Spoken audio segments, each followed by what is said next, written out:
For more than 60 years, Ernest Borgnine kept a secret so dark, so explosive, that it could have shattered careers and destroyed reputations if it ever came out at the wrong time. Hollywood knew him as the warm-hearted everyman, the Oscar winner, the tough guy with a smile that felt real. But behind the scenes, behind the cameras, behind that unforgettable face, there was a nightmare he never spoke about. A co-star whose violent outbursts turned movie sets into war zones. A temper so dangerous it ruined takes, terrified crews, and ended one incident with someone suffering second-degree burns from a scalding hot coffee. This wasn't gossip. This wasn't petty Hollywood drama. This was chaos. And the most shocking part wasn't ego or jealousy or fame. It cut straight into Ernest Borgnine's personal life, testing his patience, his dignity, and nearly pushing him past a breaking point. Today, those buried stories are finally coming to light. Stories of intimidation, uncontrolled rage, and one of the most dangerous hidden feuds in classic Hollywood history. But to understand how Ernest Borgnine survived it all, we need to go back to the very beginning. Long before Oscars, long before fame, back to a confused little boy whose life was already being torn apart before he could even understand what was happening. Ernest Borgnine wasn't born into Hollywood dreams. He entered the world in 1917 in Hampton, Connecticut, under the name Hermes Ephron Borgnino, the son of hardworking Italian immigrants chasing the American dream. But that dream cracked almost immediately. When Ernest was just 2 years old, his parents separated. His mother made a life-altering decision and took him back to Italy. For 5 formative years, young Ernest lived in a country that wasn't supposed to be temporary. He spoke only Italian. He absorbed the culture as if it were permanent. America became a distant memory instead of a homeland. Then, in 1923, everything flipped again. His parents reconciled, and the family returned to the United States. But this wasn't simply a homecoming, it was a reinvention.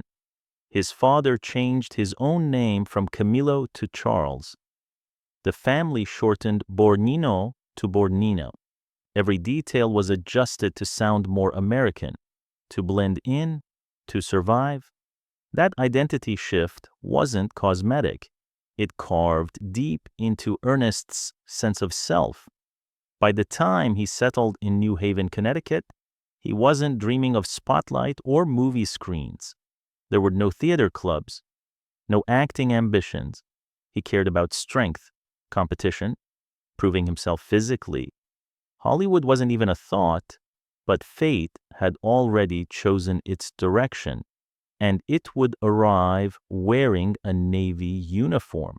In 1935, fresh out of high school, Ernest Borgnine made a decision that would quietly shape every role he would ever play. He enlisted in the United States Navy. At just 18 years old, he was stationed aboard the USS Lamberton, a destroyer that would become his entire world for the next 6 years. No glamour, no applause, just steel decks, endless drills, and the unforgiving rhythm of life at sea. Those years hardened him. He learned discipline the hard way. He learned loyalty under pressure. He learned how men behave when fear, exhaustion, and responsibility collide. By 1941, after years of service, Borgnine earned an honorable discharge. For the first time in his adult life, civilian freedom was finally within reach. Then history intervened. Just 2 months later, Pearl Harbor was attacked. While many tried to move forward, Ernest Borgnine couldn't ignore the call. He re-enlisted in January 1942, this time serving aboard the USS Sylph, a patrol yacht guarding the Atlantic coastline. War didn't just change him, It carved something permanent into him. The brotherhood, the structure, the unspoken code. By the time he was discharged in 1945, he had risen to the rank of gunner's mate first class and earned multiple military honors.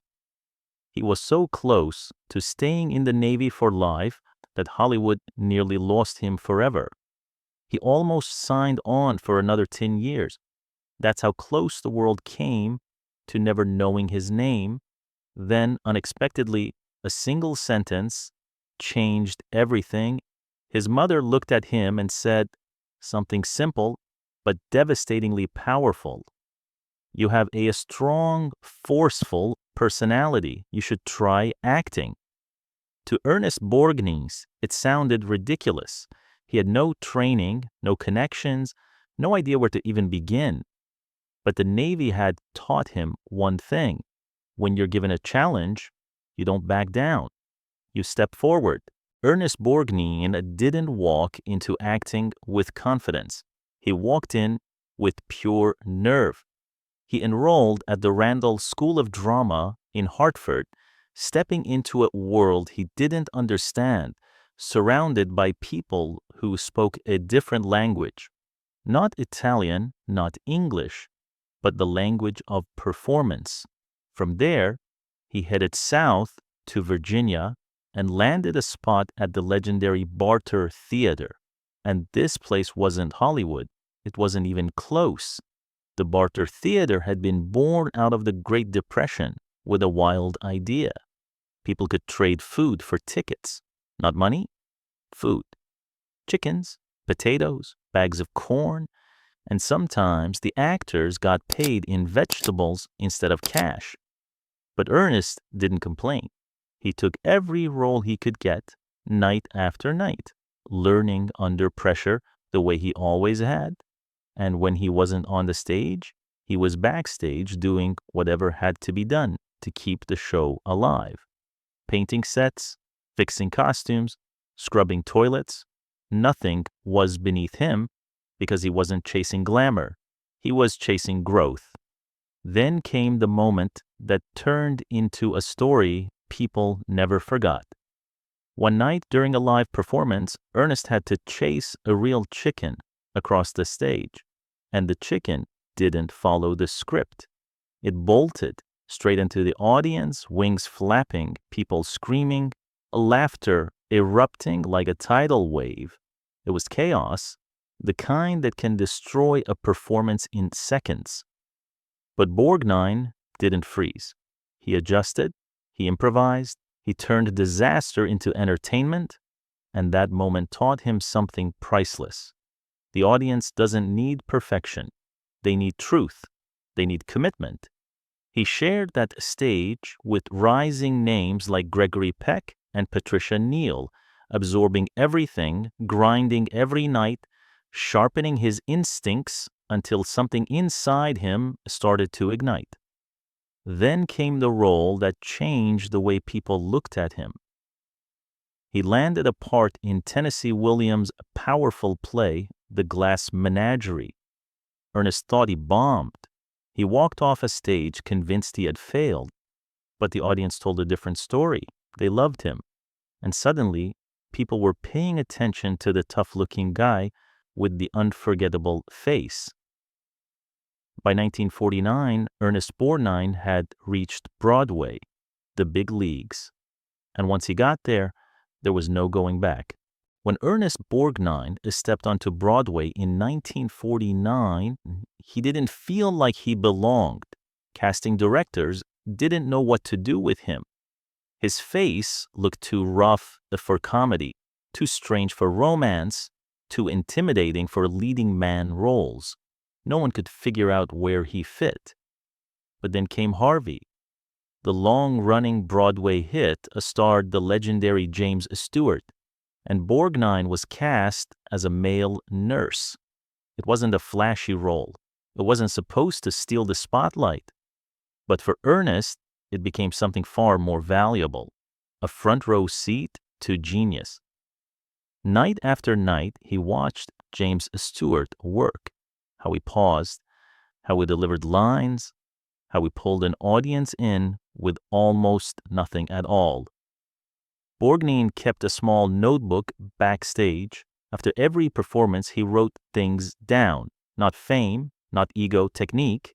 Harvey ran for an astonishing 5 performances, giving Borgnine a stability, confidence, and something he'd never had before, momentum.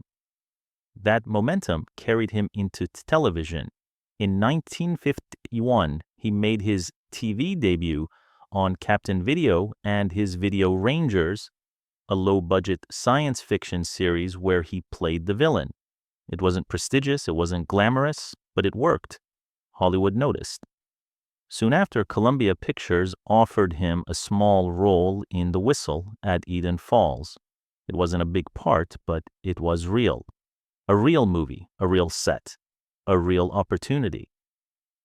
Then came 1953, and with it, the role that would redefine him forever. Before the bright lights, before the Oscar, before the legend. A role so brutal, so disturbing, that audiences would never look at Ernest Borgnine the same way again. In 1953, Ernest Borgnine stepped into a role that didn't just challenge him, it consumed him. From Here to Eternity was the movie that took him from that tough-looking character actor to someone audiences feared on a primal level. And the reason was one name, Sergeant Fatso Judson. Judson wasn't just a bully. He wasn't just a villain. He was vicious, cruel, sadistic. And the terrifying part was this. In real life, Borgnine was known for being warm, kind, even easygoing, the opposite of what people were about to see. But once the cameras rolled, he transformed. The most unforgettable moment came in the savage scene where Judson beats Frank Sinatra's character, Angelo Maggio, to death with a nightstick. It was raw, violent, almost unbearable. Even Sinatra didn't believe Borgnine could go that dark. Then he saw it. Borgnine didn't play Judson. He became him. To make it real, Ernest shut himself off from everyone, spending days alone to get inside the twisted mind of that character. And it worked too well. The energy he carried was so intense that Sinatra refused to speak to him off camera for weeks. Crew members kept their distance. People avoided his eyes like they were afraid the character might still be inside him. But that level of transformation came with a cost. After filming Wrapped, Borgnine later admitted the darkness didn't leave when the director yelled cut. It clung to him. He had nightmares for months, haunted by what he had brought to life. And audiences, they reacted like the performance had broken something inside them. Some were amazed, some were disturbed. A few couldn't separate the man from the monster. He even received death threats. The role drained him emotionally, but it also did what every actor secretly hopes for. It made Hollywood pay attention. And just when people thought they had him figured out, just when they assumed he'd be boxed into cruel brutes forever, Ernest Borgnine did something nobody saw coming. 2 years later, he flipped the script so hard it shocked the entire industry. He stopped breaking bones and started breaking hearts. After terrifying audiences as Sergeant Fatso Judson, Ernest Borgnine did the unthinkable. He became Marty. No violence, no cruelty, no intimidation. Just a lonely, soft-spoken butcher searching for love in a world that kept telling him he wasn't enough. Hollywood didn't believe in the film. Marty was shot on a shoestring budget of just $343,000. No massive sets, no stars with box office power. Just an honest story about ordinary people. And that honesty changed everything. Audiences saw themselves in Marty. The awkward silences, the quiet hope, the pain of rejection. The film struck a nerve. At the 1955 Academy Awards, the impossible happened. Marty won Best Picture, and Ernest Borgnine, at 38 years old, won Best Actor for his first leading role. He beat out legends, James Dean, Spencer Tracy. When Borgnine stepped onto the Oscar stage, his speech was simple. He thanked his mother, the same woman who had once told him his strong personality belonged in acting. But behind that victory was a twist of fate most people never knew. Borgnine almost didn't get the role. Director Delbert Mann had originally wanted Rod Steiger, who had already played Marty in a television version. Borgnine wasn't even being considered. Everything changed at a Hollywood party. By pure chance, Borgnine met the producers and charmed them with the same warmth audiences would later fall in love with. They agreed to give him a screen test. That test changed history. Delbert Mann later said, Ernest Borgnine didn't act Marty, he was Marty. The role didn't just launch his career into the stratosphere, it rewired Hollywood. It proved you didn't need perfect looks or massive budgets to create something unforgettable. And just when you'd expect him to slow down, he did the opposite. At 50 years old, Ernest Borgnine was about to shock audiences all over again. By 1967, Ernest Borgnine was 50 years old. Most actors at that age were protecting their image, choosing safer roles, letting stunt doubles take the falls. Not Borgnine. He came roaring back as the gritty, commanding General Warden in The Dirty Dozen, a film that didn't just succeed, it became a cultural phenomenon. And on that set, Borgnine didn't act tough. He demanded to live it. He insisted on doing every one of his own stunts, no matter how risky, including a dangerous leap off a moving train. No double, no trick, just him. His younger co-stars, Lee Marvin, Charles Bronson, couldn't believe what they were seeing. This was a 50-year-old man moving like he was 30, carrying himself like nothing could break him. But Borgnine wasn't finished pushing boundaries. Just 2 years later, he plunged headfirst into The Wild Bunch, one of the most violent, game-changing westerns ever made. He played Dutch Angstrom, cold-blooded, ruthless, yet somehow charismatic enough that audiences found themselves rooting for him.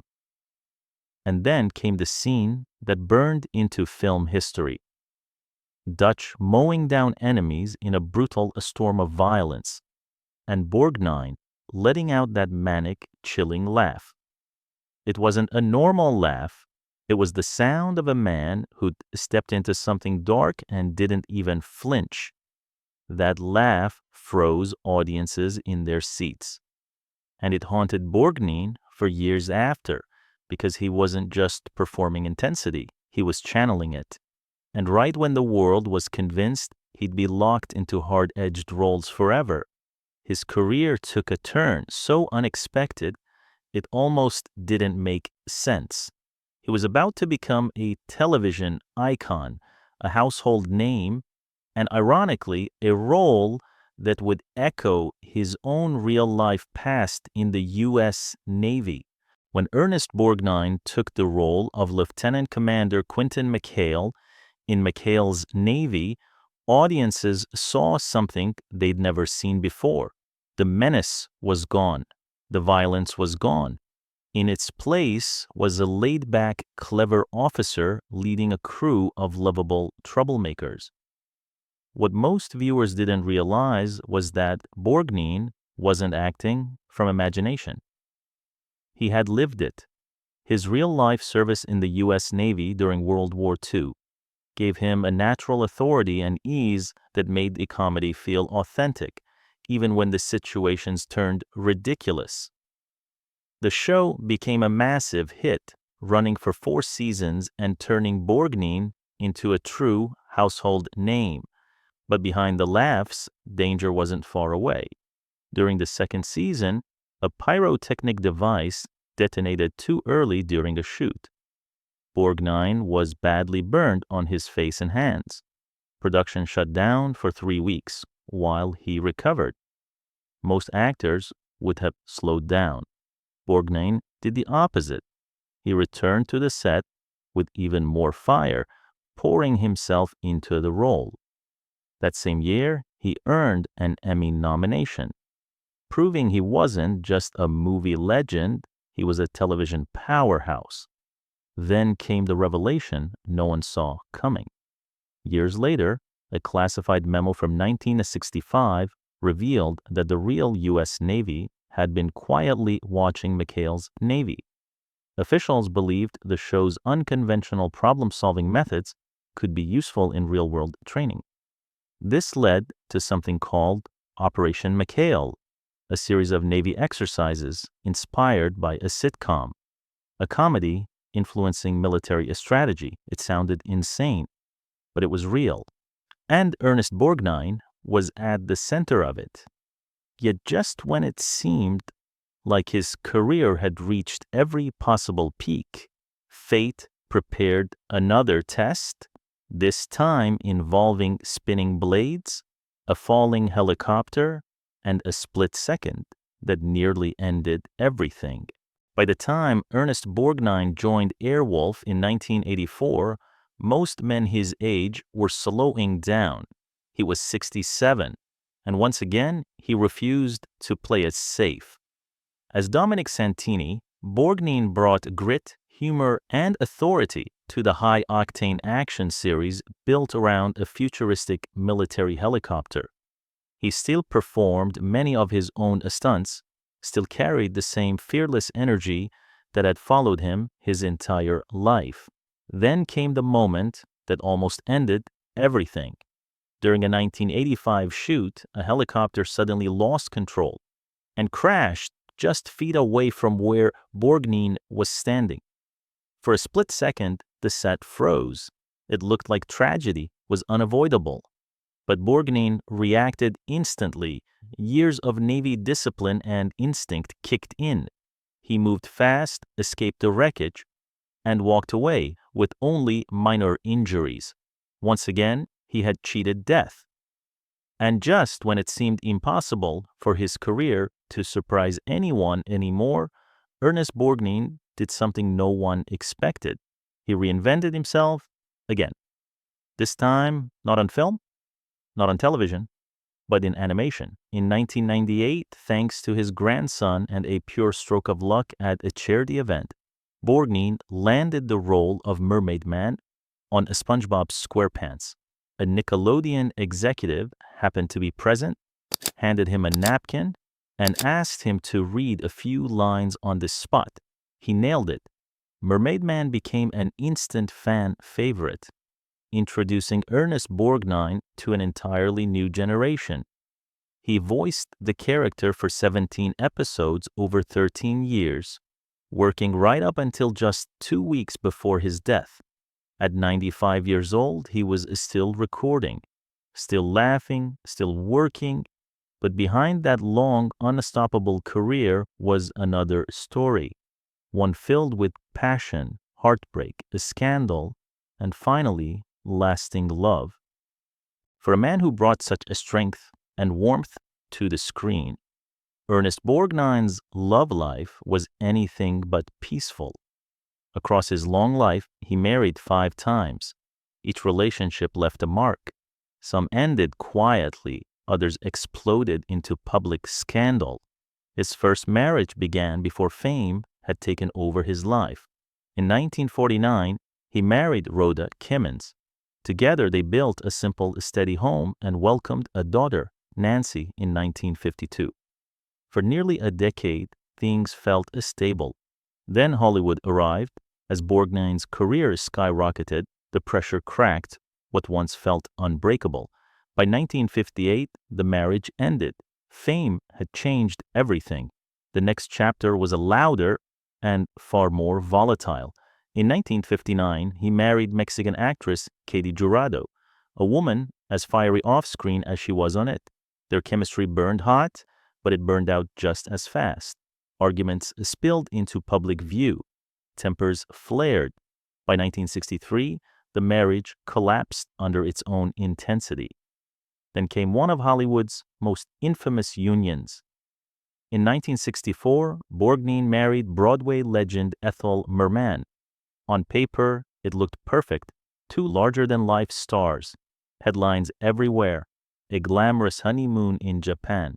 In reality, it was a disaster. Wherever they went, fans swarmed Borgnine. Autographs, photos, attention. Merman, used to being the center of every room, found herself standing in the shadows. The tension boiled over in Tokyo. Hotel guests later claimed they could hear shouting echoing through the halls, doors slamming, voices raised. By the end of the trip, Merman ripped off her diamond ring and threw it into a koi pond. The marriage lasted less than 5 weeks. After the divorce, Merman never spoke publicly about Borgnine again. Years later, when she released her autobiography, readers flipped eagerly to a chapter titled My Marriage to Ernest Borgnine. The page was completely blank, no words, no explanation, just silence. Borgnine later said that blank page hurt more than anything she could have written. He tried again. In 1965, he married Donna Rancourt. They had 3 children together, Sharon, Christopher, and Diana. For a while, it seemed like he had finally found balance. But by 1972, that marriage ended too. Then, when almost no one expected it, everything changed. At a party in Las Vegas, Borgnine met Norwegian businesswoman Tova. She knew about his past.